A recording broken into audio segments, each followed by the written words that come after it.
I am jumping into this today, which is earlier than I planned, but it's been tempting me from across the room ever since I got it, and I loved Romola so much that I'm excited about it. So, what I noticed with Romola, and I'm sorry, I'm going to be like super chatty, I apologize.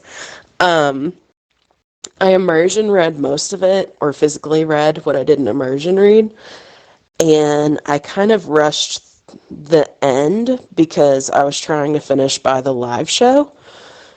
And so, while I got the gist of the story, I feel like I missed some stuff. And one of my goals this year is to slow down and not just get through a book to get through it. So I think I'm going to physically read this, or at the most immersion read it. I'm not going to do just audio because I feel like I miss stuff, especially with George Eliot. And her writing has so many great quotes that I don't want to miss it. So this is my goal to start. This is almost 800 pages, so this may change. But I'm going to send my annotation picture because I've got all my tabs and stuff. I kind of switched it up. And we'll see. So I did the math, and like my book's 785 pages. So even if I read like 15-ish pages a day, I will finish by the end of April. So there's not a rush. So I'm looking forward to just kind of taking my time with this one. And I'm really, really excited to hear what you guys think of it. I've also heard that you should really pay attention to the Prelude, or the prologue. I don't remember what it's called, but that very first part. Yeah, the Prelude, which is only like a page and a half. So, yeah, I'm really excited. Really, really excited. And I, like, Tiffany can attest to this, I, like, gushed about Romola in her Patreon Discord. So I'm so sorry if I do that here and it gets annoying. Please tell me. But, Romola just made her, like, officially one of my favorite authors, and I'm really, really hoping that I like this as much and that I'm not hyping it up. Because I also know our friend Kate Howe, she read it the first time and did not like it. But then the second time, she really liked it, and I think she's read it 3 or 4 times now. So I'm keeping my expectations lower, but I'm just so excited. So I've just been rambling, so I'm going to go, but I'm excited to hear your thoughts when you start. Oh my god, this prologue. Okay. I just love her writing. And I know the whole book is not going to be as, like, layered and just not quite purple prose, but, you know, there's just some prose it's like, oh, I love the way they put their sentences together. But I just love the way that this opens, and I absolutely love this entire prologue. And I think it's really interesting. I had to look up who Saint Teresa was, because I didn't know about Saint Teresa of Avila. And I read, like, you know, a couple of short articles online.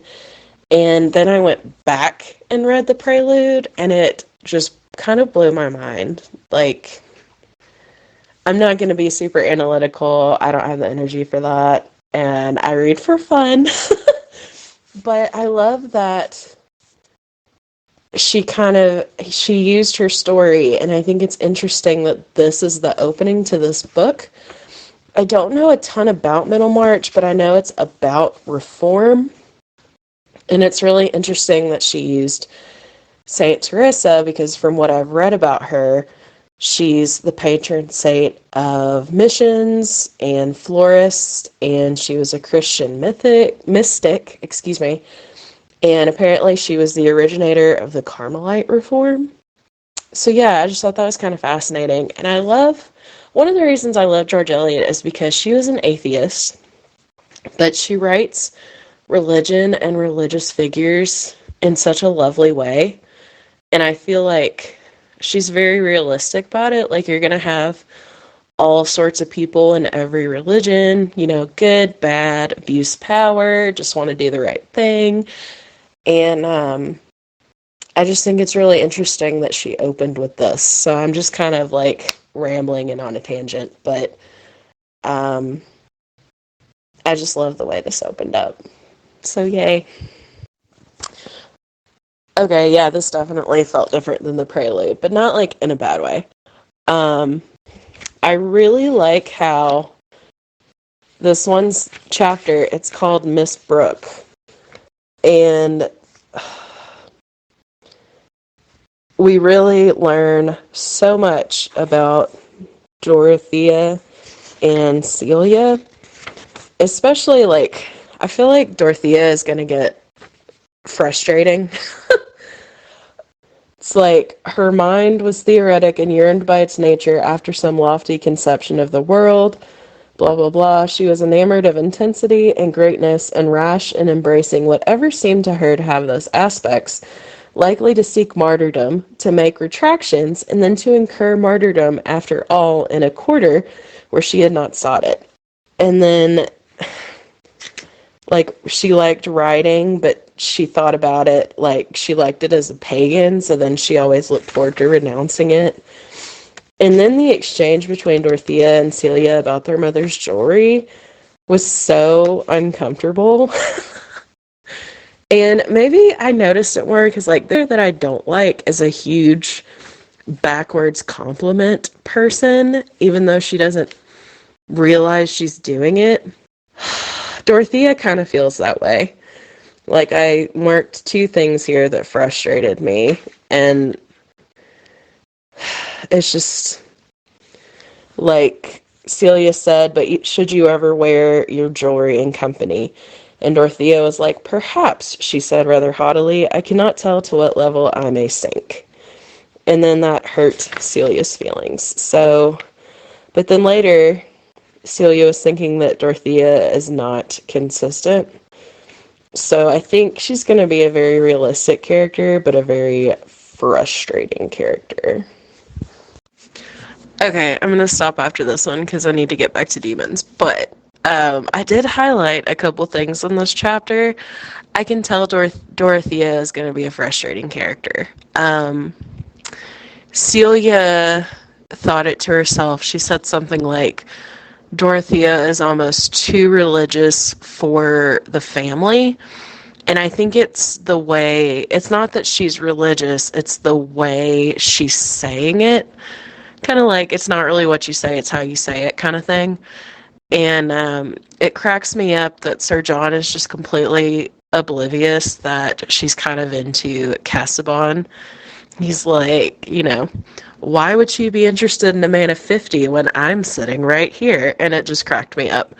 So there were a few funny moments here that I enjoyed. But I like that we're getting so much character development through these little chapters. And the chapters are a lot shorter than I thought they would be, which is nice. So it's a nice, easy stopping point.